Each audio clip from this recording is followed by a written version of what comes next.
Coming up on this episode of FAS TV, we're on the island of Arran to hear how farmers are moving towards net zero carbon emissions. We hear how one farm is developing awareness of the importance of agriculture, and the story of Taste of Arran.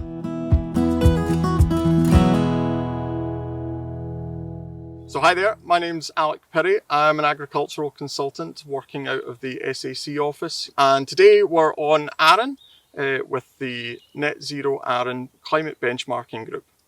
The benchmarking group was established in January 2020 with the support of RIS and FAS, and in hindsight it was totally the wrong time to set up a group, but we've been able to, through a series of virtual events, continue running the group, and I'm really thrilled with the way it's worked out. At the time we had 12 members.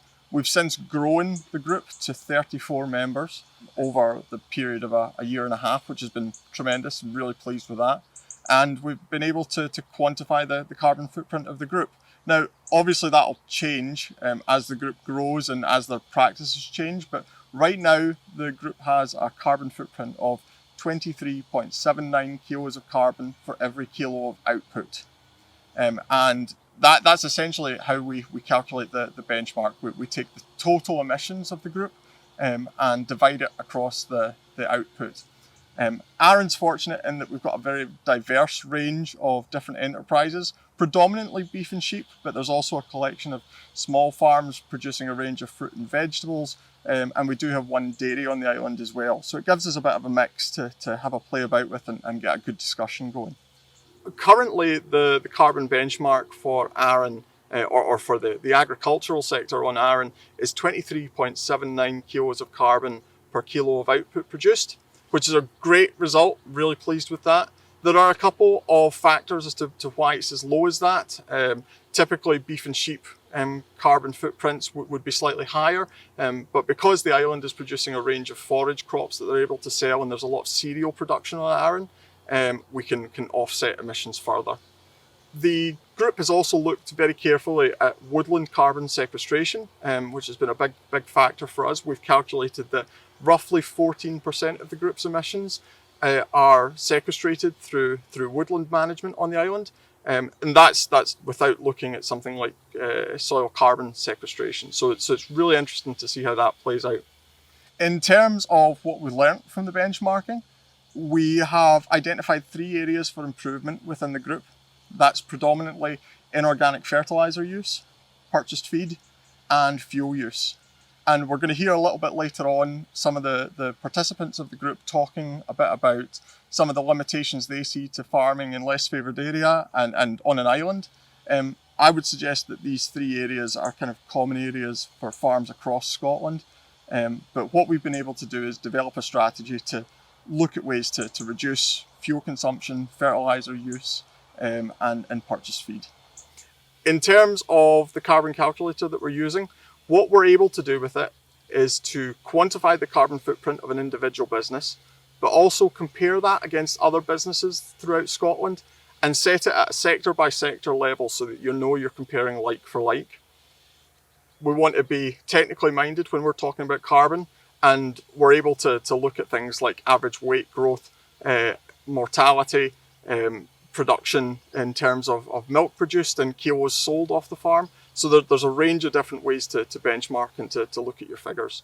We know that carbon's going to be a big push in terms of where Scottish Government want to go with policy.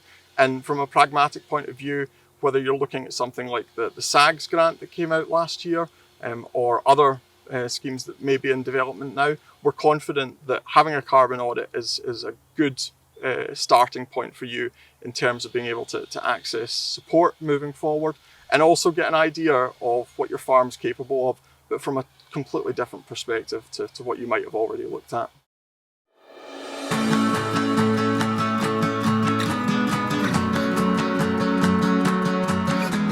Established in January 2020, the Net Zero Arran initiative is a farmer-led group aiming to quantify the island's agricultural carbon footprint and take collective action to drive down emissions and improve productivity. My name's David Henderson. We farm here at Kilpatrick Farm in the Isle of Arran. We're on the farm with myself and my dad, and we also take in part-time labour at kind of lambing time and calving time and busy times throughout the summer. We're stocked with about 45 suckler cows, and they're split 50-50 spring and autumn calving. They all calve to the limousine bull, and they're sold roughly about 12 months of age through United Auctions at Stirling or Ayr Market at Craig Wilson's at Ayr. Also run 350 cross yows, which are predominantly put to the textile tip, and again they are sold store. And we also supply the Arran butcher with lambs throughout the season, so he gets lambs direct into Paisley, and then they come back here for sale through his butcher shop and around the hotels on the island. And recently we've just taken on a contract farm, which is another 650 cross Cheviot yows. It's up in Macquarie, so it's just been going a year now, and they're in the process of going organic, so it's interesting. It's a different challenge. David first began carbon auditing as part of the beef efficiency scheme, an activity that is at the core of Net Zero Arran. It's been interesting, as I say. We were a bit sceptical or scared of it at the start, but once you get into it and start to see the figures and see how the figures can actually benefit the farm from these figures, it's learning. You know, it's a learning curve that I think it was the right choice to go in and to do it. It's certainly, we're seeing benefits here that we wouldn't have been doing, or changing things now that we wouldn't have changed had we not done the carbon audits. It has helped that way, you know, like so reducing fertiliser usage, like more lime, and also getting more kilos of meat off the farm. You know, our stock is getting heavier with less input, so that, you know, we're seeing benefits that way that would never have been done, you know, if we hadn't joined in. What are the challenges to farming on the island? The challenges on the island are obvious to everybody. We've got one route in, a boat in and out the island. Transport costs are continually increasing. Getting on the boat is harder because the island is becoming so busy, a tourist destination and all that. The extra costs for getting stuff on the island and off the island is the main issue, I would say, on the island. On the climate change, seasons are changing. You know, as I said to somebody earlier on, you don't get nice, the rain's either on or off now. It's either torrential or it's burnt. I mean, if you'd been here 2 weeks ago, the places were absolutely burnt, and now the rain comes and the places get flooded. So we have to look at how the seasons are going to change in the future and learn how to adapt to those challenges. Benchmarking groups have been around for a while now. What is it about them that makes them worthwhile? If you're in these groups and you are all put all your cards on the table, you know, you can see things that other folk do and you think, well, I never thought in that. Or it's just, you've got to be open and transparent to let folk pick and choose what's good and bad about your business and good and bad about theirs. Nobody's wrong, it's just they've a different interpretation of what's right. No two places are the same, you know, totally different places, and just different stock, different ideas about how to manage them and all that. It gives you more questions than answers because you think, God, am I doing this wrong, or are they doing it right? And it's good to talk. Farming has wider benefits for members of the general public that the sector needs to be better at communicating. Farming on the island is a social benefit to the island. It keeps kids in the school, you know, it keeps other businesses on the island going. So when a farmer gets money to support something, the first thing they do when they get the money is go and buy something or spend it on something else. So the money comes into the farmer's bank account, and within 24 hours it's out into the wider economy. So that's where the farmers support the island, is through spending money on joiners and builders and that kind of machinery dealers and that. So that's where we get the benefits, or that the island benefits from it. And also it's a tourism island now, so the fields and that need to be kept fresh looking for tourism to come and look. And it's a whole tourism then see the island in a good way, and they connect that with island stock. That's where we can make the complete circle with the farm to fork plate sort of thing, if you want, with the island stock. Arran's got the benefit of being able to tell the whole story. It's, you know, it's Scotland in miniature, so we can tell start to finish the whole process.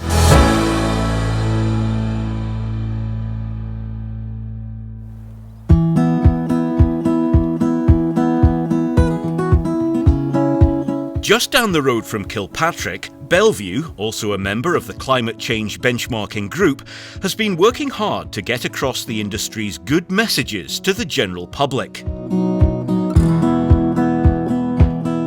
I'm Ailsa Curry, We farm here at Bellevue. There's myself, my husband and our 2 boys. So we're a sort of beef and sheep farm. We've got suckler cows. We grow cereals, so we grow malt and barley, which is sold to make the Arran whisky, and we grow oats and wheat as well. My husband, he does a lot of agricultural contracting work on the island. We also have 2 holiday cottages, and we started doing the farm tours, I think it's 4 years ago now. So we have expanded the farm tours and have just put up a shed to sort of give visitors an all-round farm experience. So we're trying to sort of tell the farm to fork story and also explain Arran food production, the journey of Arran food really from the farm to plate. Ailsa joins the Net Zero Arran Group, a collection of 21 farms on the island working to promote sustainable farming practices and enhance biodiversity. The way the world is moving, I mean, we're all becoming so much more aware of climate change, and I think it's just really important that us as farmers keep up to date with that. Really, the more we can do to be on the front foot with it, the better for us as an individual farm, but for the industry as a whole. We have been doing carbon audits. I think we've done 5 carbon audits in total. We would really sort of equate carbon auditing with improving efficiency, so the 2 sort of run side by side. The benefits of being part of a benchmarking group is on the island here. You know, when you're doing these things and you're taking in the information, you don't really have any idea how you stand, whether you're good, bad, average, but being part of the group, you're really comparing yourself to people in the similar area as close to an equal footing as you can be. So you have got a mark to compare yourself with, rather than, you know, us trying to compare ourselves with somebody else that we might be talking to on the other side of the country. You know, it's real figures you're working with. Engaging with the general public and promoting agriculture is key to Bellevue. I think engaging with the public is vital, and I think it's something that for years, almost like generations, we have completely missed out on. Farmers are so good at talking to other farmers, but they're not really terribly good at talking to people from outside the industry. And I've always had a bee in my bonnet about this. What I try and do with the farm tours is, you know, we have lots of families come on, you know, parents bring their children, and I walk them round. I want them to have fun, want them to have a positive experience, but I try and explain what our way of life's like and what farming's all about. What I have learned from that is parents bring their children thinking that they're doing the right thing for their children, but they actually go away from it saying themselves, goodness me, I didn't realise that's what happened. I didn't realise there was so much to it. So we have really sold ourselves very poorly to the public. And, you know, I think going forward, we really need to improve on that. What we did, we applied for leader funding to really put up the shed. We did some of the open farm Sunday days with Leaf, and we had lots of posters up, lots of, you know, information. And then basically the next day we had to take it down, and, you know, then it was gone. And I could see how much people liked that, and it was really from there that the idea of putting the shed came to be. So in our shed, our new shed, we have got, you know, toilet facilities and hand washing facilities, which have always been important, but obviously through COVID are even more important.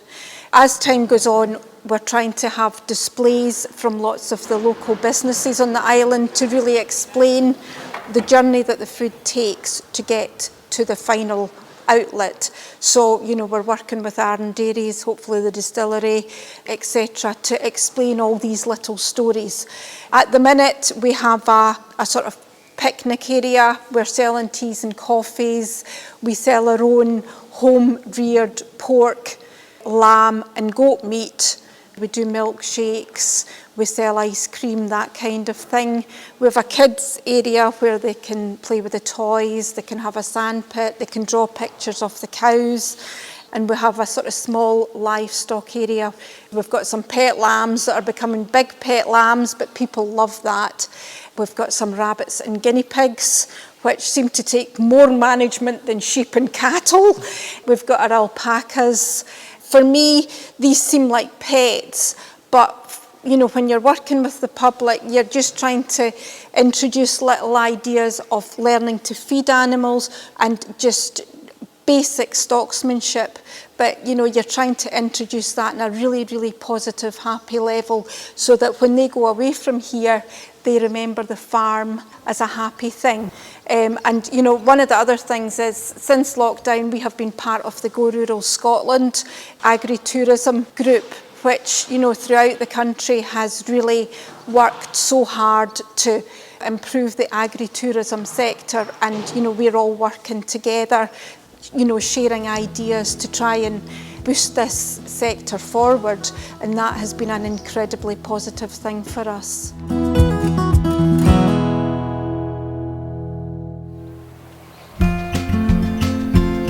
Promoting agriculture's position in the food chain is vital to ensuring long-term confidence in the industry, and Taste of Arran is at the coalface of that process. I'm Alistair Dobson and we farm here at West Now. Welcome to the farm. I'm also the owner and managing director of Arran Dairies and Taste of Arran. West Now is a third generation farm. My grandfather started farming here in 1937. We then specialised in dairy farming, but it is a north-facing farm with challenging grounds, so we stopped dairy farming and buy all our milk now from our neighbours, which we then pasteurise and process that for the local population, but we also use it for our famous Arran ice cream. Alistair saw an opportunity to add value to the primary products from the farms on the island and began Taste of Arran. Taste of Arran was a seat of the pants opportunity. I'd come back to work in Arran Dairies business and I'd gone through every innovation course I could to try and see if we could add value to some of the locally produced primary products. It became obvious to me, because I'd been working in the commercial world in the mainland, that Arran had to change its positioning, or we had, as a company, had to change our positioning and see if we can make things here rather than buy things in. So I had a look round and it took a while, but then we realised we were buying ice cream, so I started making ice cream, and just to supply the local shops and hotels, and it went nuts. And people who I'd been working with in the mainland, chefs and retailers, were wanting to buy Arran ice cream, so I realised it'd be difficult. So I looked round and saw all the other companies that were producing really good artisan quality products, and we agreed to put together a portfolio of Arran products, and Taste of Arran was born out of that. But the main reason for me was adding value to the primary production that happened in the island. Arran has a variety of local products to offer, from ice cream to brie. Arran's got a cornucopia of great products, and we've got our own Arran ice cream made from local milk. We've got Arran blue cheese, Arran camembert, Arran brie. We've got oat cakes, we've got chutneys, we've got beer, whisky, all sought after in Scotland and further afield. And we've also we work closely with some of the new emerging growers. We've been working with Robin Gray, who grows herbs and veggies, but there's 3 or 4, as they call it, the Arran Pioneer Project, which is growing more local produce. So all of that great produce that we move around Arran and around the country and into exports now.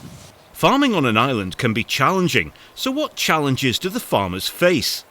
So Arran's main selling point, the island itself, is its main threat. We've got a great island here, lots of fantastic farmers and great food producers, but we've also got the expanse of water that surrounds it. So we've got higher input costs and higher output costs. So we've got to balance that. We know that Arran's got a fantastic climate for growing things. Microclimate with maximum taste is one of the lines we use. You can really taste the sweetness of the grass and the nuttiness, and chefs can actually identify it, so it's not just a marketing spiel, so that's excellent. But we've got the challenges of the infrastructure, failing ferry fleets, etc. And you know, the cost of that is not prohibitive, but we have to make sure we position our products in the marketplace at the right level. Climate change and biodiversity decline can be an opportunity for farmers. Although, how do you meet the consumer's expectations? I think it's incumbent on farmers and food manufacturers to understand the climate opportunity and the biodiversity opportunity rather than calling it a climate emergency or a climate challenge. I think that generations of mixed farming and land use has added to the biodiversity, in this, especially in this part of the world and throughout Scotland. And again, the carbon credentials are not fully understood by the consumer, and I think we've got to try and make sure that we don't, as farmers on Arran, or food producers on Arran, as it is in the wider Scotland, we need to make sure that we're not part of that global message, that we do farm and we do manufacture in better ways than maybe as the global message. And I think that's a huge opportunity to get that better quantified and amplified within our marketing message. Many farmers on Arran are selling direct to the consumer, but why? Well, it's been necessity, and farmers can be great collaborators if they see an opportunity, and that's what we're trying to embody on Arran. There's a farmer-led group that's looking at how we can improve that, and but it has, as I say, been necessity. We've got a very important tourism industry and lots of great hotels, restaurants, shops. That, fair play to them, they've always been looking for local produce, so the farmers have always found ways through the food manufacturers and the supply chain in Arran to get local produce on the menus. So we've been doing it for a number of years, and there's more to be done, but it's exciting when you can see that that's what the consumer's definitely after. There's definitely an opportunity to integrate farming into the wider knowledge of what the food chain is. We need to make sure we choose our language properly, because it's the consumer that drives everything, and we've got to be aware of that. So we need to position farming on Arran in Scotland really at the heart of this is where it all starts. And there's been good initiatives in the past, but I think with Brexit, the pandemic, folk worried about food resilience, you know, when it gets to the stage you can't get toilet rolls and we're buying Polish beef in the supermarkets, that's not good. So people understand that, so they need to know that they can get great Scottish food, great Arran food when they want it, and we need to communicate what's possible but also what's not possible. And I think there's a great story to be told around what local food is. Local food's not a nice thing to have, it's a necessity we have it, so we've got to make sure that farming is very much positioned within that.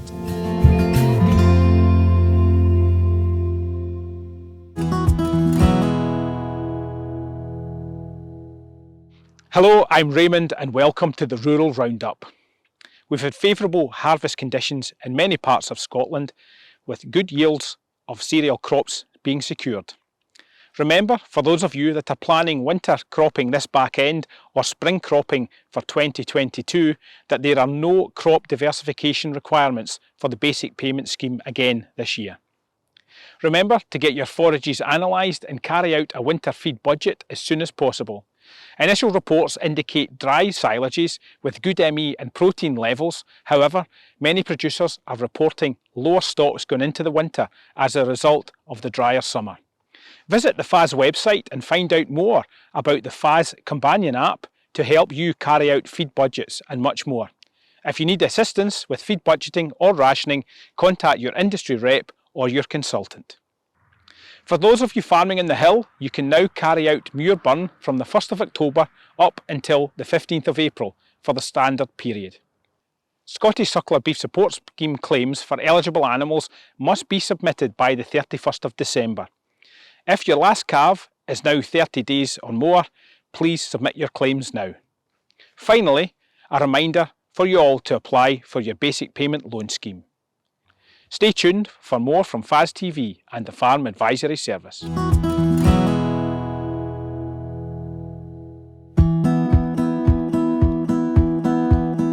Next time on FAS TV. We're heading north to Orkney and Shetland to find out about the adaptations and innovations that have been made to help farmers and crofters flourish in this part of the world.